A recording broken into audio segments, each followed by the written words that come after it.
I'm Randy Johns. I'm the manager here at Boreal Heartland. We're a non-timber forest product company. We're located in Orange, and so we're in northern Saskatchewan with the boreal forest all around us. And so we take products from the boreal forest, and non-timber means anything that isn't 2x4s or plywood and those kind of products. And so all the forest annual plants and those kind of things, and we make various products from those. We're pretty happy. We've been around since 2017, and so we've built the business from there. We're slowly expanding, deepening our market, getting into more locations.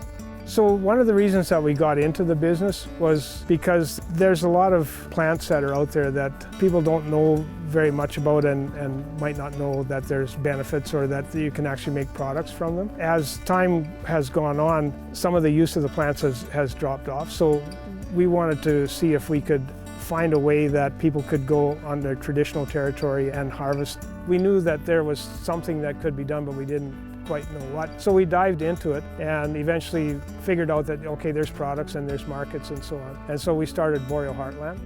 We hope that our business is kind of preserving and enhancing that tradition that's been going on for a long time and introducing these products to the world. That's kind of what we see as our mission there.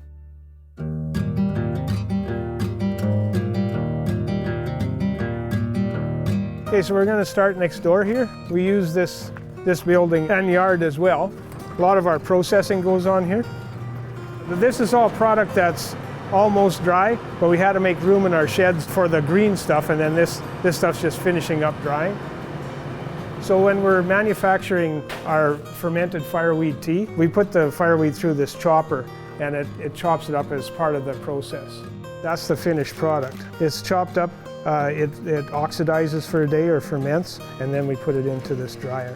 The oxidization process, the sugars start working and it sweetens the end product. The Russians make a tea called Ivan Chai, and we've copied their process for it. That's how we came up with the fermented fireweed tea.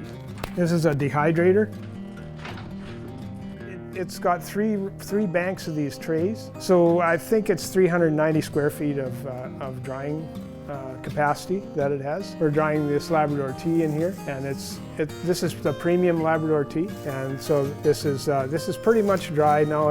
It'll have to do a little bit more drying, but so it works on a heat and air circulation.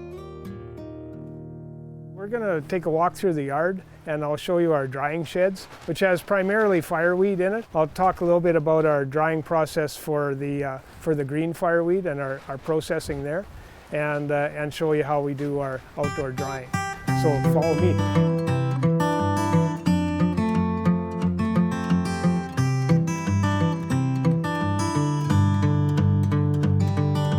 Okay, so this shed has fireweed, which is pretty much dry now.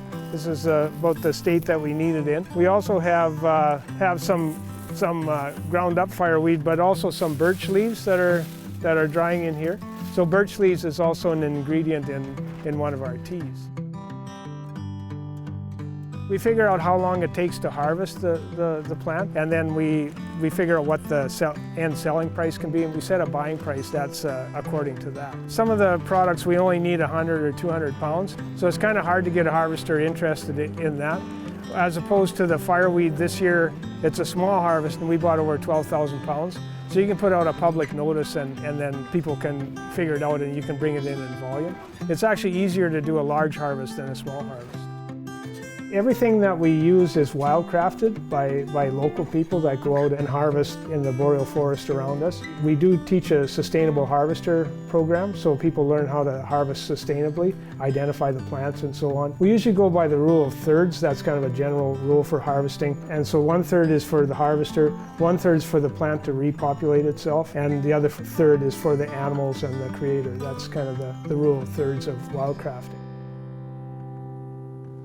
So this is stinging nettle. It's one of the plants that we buy. It's high in iron. It's a really healthy food for you. And after you dry it, or if you boil it, no more sting. So you can pick these leaves with gloves, boil them, and eat them just like spinach.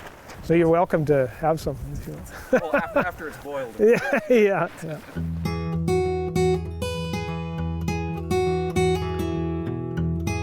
So this is product that's coming in into the drying shed. So these are birch leaves here, that have been harvested. They're green and fresh. They'll get laid out on the shelves here. This is product that's on its way out. This is Labrador tea that's been dried, and now we've got them in bags. They'll go into these barrels eventually and then go into storage until we're ready for secondary processing. These here are sarsaparilla roots. There's a technique to finding the stem, that would be the stem, and then tracking the root back and harvesting it like that. This actually tastes like root beer. It's an ingredient in root beer. It's an energy plant, and so it provides energy, and it's in our tea that's called energization. So this is another grinding station. In our secondary processing, especially for tea bags, we have to grind fine into a powder. So this is a hammer mill that grinds into a fine powder. Everything that goes in a tea bag will probably go through this hammer mill here.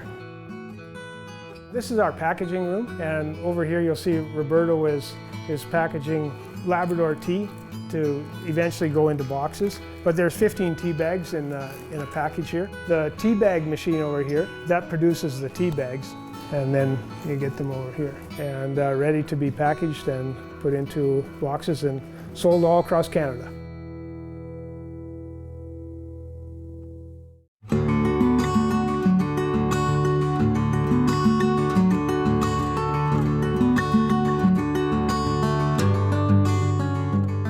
So our primary line is a line of herbal teas, and so we've got 4 main blends of tea that we work with. One's Restoration, that's fermented fireweed and wild mint. The next one is Relaxation, that's goldenrod, nettle, and Labrador tea. And then Energization is 4 plants, sarsaparilla root, bearberry, birch leaf, and rose hips. And then Labrador tea is a single ingredient. That's the traditional tea that people have used for thousands of years, drank around campfires across northern Canada. We're available in Saskatchewan in Sobe Safeway, also YIG stores and Save on Foods. We're also available online at borealheartland.ca, and so you can buy any of these products online.